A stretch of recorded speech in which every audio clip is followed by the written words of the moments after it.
நல்லா சொல்லு. கன்னியாம்பட்டி. அப்படியே பெருமுண்டகாரி. எப்ப பார்த்தா பொம்பளைக்கு தவிர்த்து இருக்குமில்ல. கெட்ட வார்த்தை பேசாதீங்க. கெட்ட வார்த்தை பிடிக்காது.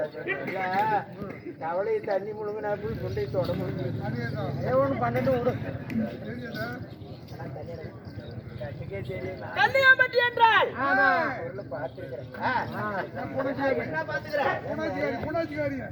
என்ன வேலை உங்களுக்கு? என்ன கஷ்டம்? எத்தனாயிரம் வேலை செய்யறோம். என்ன செய்யறோமா? பெண்கள் காலையில எந்திரிச்சு கோலம் போடுறதும் சாணம் தெரிக்கிறதும் வீட்டுல சமையல் பாத்திரமெல்லாம் விலைக்கு வச்சுட்டு சாப்பாடு செஞ்சு குழந்தைகளை ஸ்கூல் கட்டி போட்டு காட்டு வேலையே வீட்டு வேலையே சிக்கிற வேலை பொம்பளை தான் போய் செய்யறான். அப்ப நாங்க ஆம்பளை நீ என்ன பண்றீங்க? 4 மணிக்கு எந்திரிக்கிறீங்க, டீ கடைக்கு போறீங்க, அங்க போய் டீயை குடிச்சிட்டு பேப்பர் படிச்சுட்டு 9 மணிக்கு வீட்டுக்கு வரீங்க. நாங்க பொம்பளைங்க அப்படி போக முடியுமாயா? நாம எங்க வீட்டுக்காரி அப்படித்தான் சண்டை பண்ணுவா.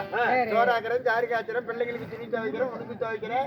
காலையில 9 மணிக்கு போய் ஏரியில அட்டைக்கு ஏறி வேலையை கொடுத்தா மணி 4 மணி வரைக்கும் நிக்காத வேலை செய்யறேன் அப்படின்னா என்னடா இருக்கும்னு ஒரு நாள் போய் ஏரிக்கிறமால நின்னு பாக்குறேன்.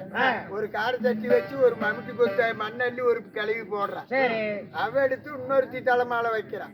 அவ கொண்டு போய் பொணத்துக்கு இறக்குறா, அப்படி கரமாலை இறக்குறான். 3 மாசம் ஆகுது, குத்திட்ட மண்ணு அப்படியே தான் கிடக்குது. ஆனா வச்சா ஏறலையா? என்ன அதெல்லாம் கவர்மெண்ட் 6 மாசத்துக்கு முன்னாடி அப்படிதான் இருந்துச்சு. இப்ப புதுசா ஒரு சட்டம் போட்டுருக்குது. என்ன தேக்கு சட்டமா? இல்ல, ரோட் ஓரத்துல செடி வச்சாங்கல்ல, ஒரு செடிக்கு 1 குடம் தண்ணி, 100 செடிக்கு 100 குடம் தண்ணி ஊத்தணும். பொம்பளைங்களுக்கு வேலை அப்படியே நிம்மற வாங்கிட்டு ஏரி வேலைக்காரங்க கேட்டு பாரு. ஏயா 100 குடம் தண்ணி கூட ஊத்த மாட்டாங்க. ஒரு குடம் தண்ணி கொண்டு போய் 99 செடிக்கு ஊத்தி விடுவாங்க. கடைசி செடிக்கு இருக்காது. இந்த ஏற்கனவே திரும்பி மூத்திரம் வந்துச்சுன்னா ஒரு செடிக்கு மூத்திரம் விட்டுறோம். செடி செத்து போயிருக்காது. 10 பாரு 200 செடி செத்து கிடக்குது. அது என்னமோ ஒரு காமால பிடிச்ச காலரா செத்து இருக்குது. சூடு அடிச்சு பிடிச்சாட்டு பொம்பளை சூடு. ஆமா, என்ன சூடு? பஞ்ச காமாலையாட்டம். ஆமாப்பா. அப்படியே இடுப்புலாம் ஒரே வலியா இருக்கு தெரியுமா? ஆமா, ஒரு 15 வயசுக்கு பின்னாடி இப்போ இப்படித்தான் வலி. பொம்பளைக்கு இடுப்பு வலி, ஆம்பளைக்கு முழங்கால் வலி. காரணம் ஆஸ்பத்திரியில இதே கராய்க்கு தான். பொம்பளைங்களுக்கு ஏன் இடுப்படி வருது? ஏதாவது வைத்தியம் இருக்குதா? வைத்தியம் இருக்குதா? எதனால வருதுன்னு கண்டுபிடிக்க முடியல. இன்னைக்கு சொல்றேன் கேளு. பொம்பளைங்களுக்கு ஏன் இடுப்படி வருது?